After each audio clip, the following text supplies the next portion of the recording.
Hi, my name is Amy. Thank you very much for watching, and let's make some bad financial decisions together. This is for entertainment purposes only, so if you are entertained, please like and subscribe. So I had previously promised that when we hit 1,000 subscribers, that I would start introducing my pets. So, the next milestone one will be 5,000 subscribers. So if you want to be introduced to my next pet, please like and subscribe, and we will introduce my first pet now. This is Meigui. She is the oldest pet in my house. I got her the first year that I was working in China, and her name means rose. She got spayed twice, and I always tell her she is my working years cat. I am on my journey of financial independence. I feel like a cat's lifespan is pretty much enough time for me to be working. So she's getting up there in years. So we're working really hard and diligently on getting into the financial independence lane. But I noticed that we had 1,000 subscribers earlier this evening, and I haven't gotten up to get the other flash drive, but I have known Meigui since she could fit in my little hands, and she loves attention, and she's demanding like a cat, but they really do bring such joy to my life. And her favorite human food is McDonald's French fries, which is actually the only human food she'll eat. So there's that. But yeah, she's such a cute little derpy girl, and she's 5 pounds and so precious. Anyways, let me tell you, and also, so I'm gonna find the other pictures because she is so cute and she deserves all the nice things from me. So I was completing a task at work today, but it was kind of boring, so I put on a YouTube video. And I was listening to this person describing how to implement an iron condor. And at a certain point, I paused the video because I was confused about something. And I looked it up and I was like, oh, well, this makes total sense. So this is a dramatic reenactment because I was using my mobile phone. But anyways, I immediately, once that got cleared up, looked up MSTX. And Robinhood has a builder. So I was just looking, I was like, do they have an iron condor thing? They don't. But they do have the put credit spread, which is what the person was talking about. The way that iron condors work, at least to the best of my understanding, is you basically do a put credit spread, and then you do the call, and it's all on the same expiration date. But basically, you're betting that the price of the stock or the ETF will stay within their, I think it's Bollinger Bands. So like it won't go above this price, it won't go below this price. And so I wound up doing this, and I was like, I'll just follow along and just try to do it. And I was like, okay, well, we're going to go down to do a lot of this. And also like, the thing I didn't know before this was like the width is actually the only amount of collateral that you need to put up. So like right now, this is a $100 contract. You can do a $200 contract. You can do a $500 contract. And you can see that like as you put more of, you have more collateral, the bigger your premium is that you get from this. So you do like a $10 one, and you can go down quite a bit, and like you're still getting a really good like amount of premium from this. So this is $1,000 and you get $350 of premium, and the delta's not that high. Like, great.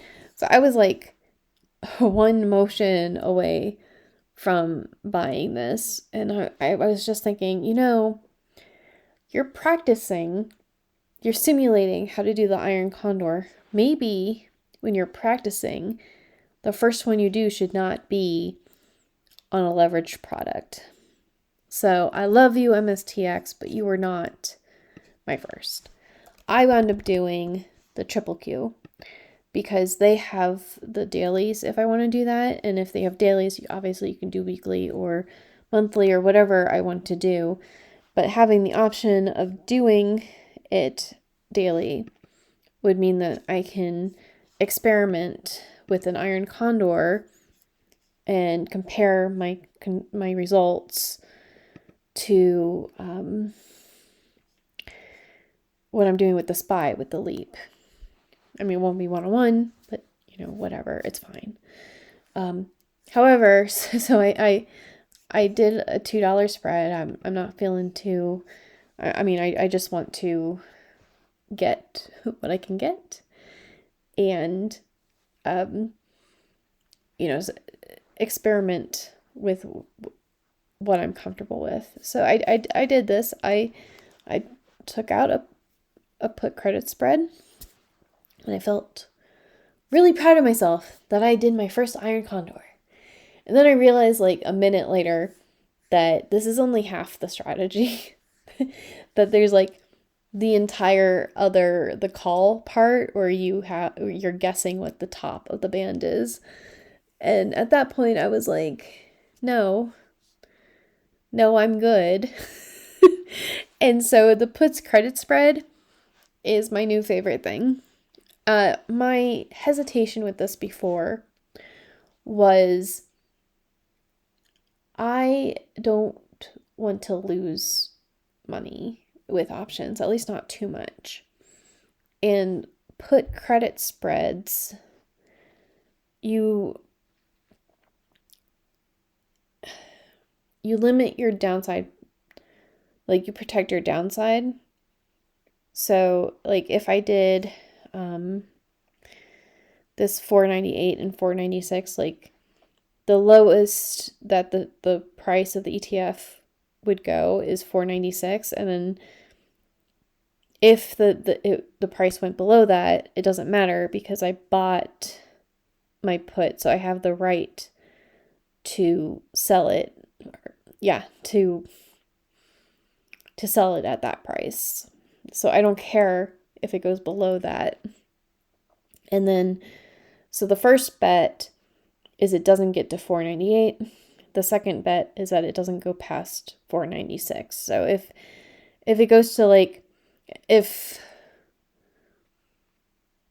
because usually for example, the price right now is at 504. So if I was doing 498, as soon as it got to about $500, I would be rolling my option and I would be spending money or, putting it far enough in the future where I'm actually not losing money. But if I wasn't fast enough, then my maximum profit was $31. So the bet would be it's going to $497.99, and then I only have to pay back a penny. So I just didn't know much before, and I was like, you know what, I don't have to do all of this and figure it all out right now. I can just invest in YMAX and YMAG and now XDTE and RDTE and QDTE. It's okay for me to wait until I'm comfortable, but I'm at the point now where I've been researching and exposing myself to this content so much that I'm getting more familiar with this. Also, because we have XDTE and RDTE and QDTE, I have a benchmark of what do I need to, or what is a reasonable expectation for me to have a return from this per week. So I want to get more than 25 cents per week, because if I'm not getting more than 25 cents per week for the dollar that I spent, then I may as well put it into Roundhill. So like, I don't know if that makes sense, but like, I don't want to underperform Roundhill if I'm doing my own credit spreads, but it gives me like a benchmark, like a,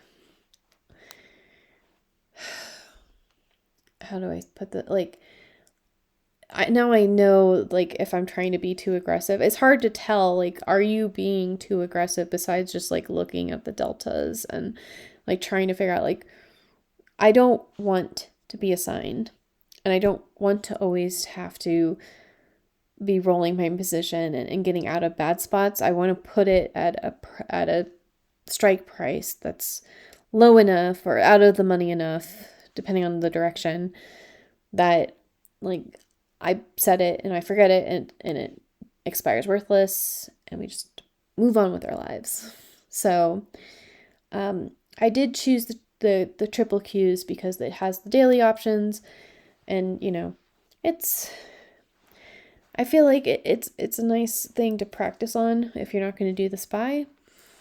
But then, I went dark Amy and did a thing on Palantir too, because even though I'm not excited about the prospect of having to use my own money if things go south, I am kind of in love with the fact that I can put only $100 of collateral on this. So this is like the maximum that I can lose is like $87 because I got, and so it's $89 is, if I lose, I can only lose $89. And so this means that instead of having one cash secured puts at $6,500, which is what I did with MSTX, I could have like 65 contracts that are $100, and each contract does not have as much premium, but the volume of contracts that you could do makes up for that. Also, because, each contract is like $50 to $1,000, you can choose more than one ETF, and you can choose, basically do an options ladder with your spreads. And so if I'm like, well, I don't know Palantir all that much, but, we'll do one at $58, then we'll do one at $56, and one at, just do it all the way down. And then sure, like, you're paying the 3 cents of the regulation fee, but you're safer because it's not all at the same strike price. So, I mean, there are pros and cons to each of these strategies, but for right now, as someone that, like, because of my position with Misty, and they changed that to be a 60% margin maintenance, I'm not really able to put out that many contracts because, like, $6,000, or I guess right now it's almost $7,000 of options collateral, is leaving me with only a 28% margin buffer. So, I think the real thing is I need to own less Misty and things that have really high margin maintenance, and that way I can use more margin. But in the meantime, if I could do like 6 $1,000 profit, $100 things, and then 8 that are $100, like, that is more chance of me succeeding versus if I just had one $6,500 contract and it goes bad. So I may or may not have just been very sad that MSTX, like, I've been priced out what can I say? Like, when I was first looking into it, it was less than $40. Like a month ago, it was $43. But like, yeah, it was like $20, $25 when I first looked into it, and I didn't buy into it then because I'm doing high income ETFs. It's not really fitting my investment strategy. And I started doing cash secured puts on it when it was like, I think it was like $30. So I put like a put for 27. Then it went up a little bit, and I was like, oh, okay, well, now we're going to do 32, 35, all the ones, and they all expired worthless. And now, because I didn't purchase it and my cash secured put didn't get assigned, it's at $149. So, I was very sad to be priced out of this because this has been having a really good run. But I also think that the puts credit spread is good because I think, at least for this leverage type of product,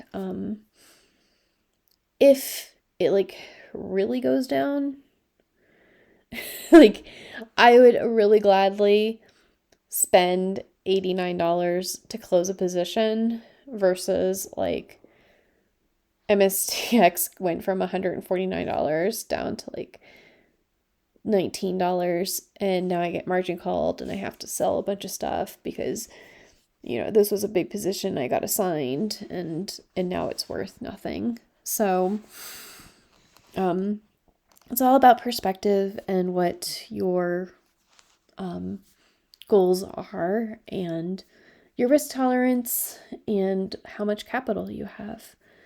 But I can explain this more in depth later.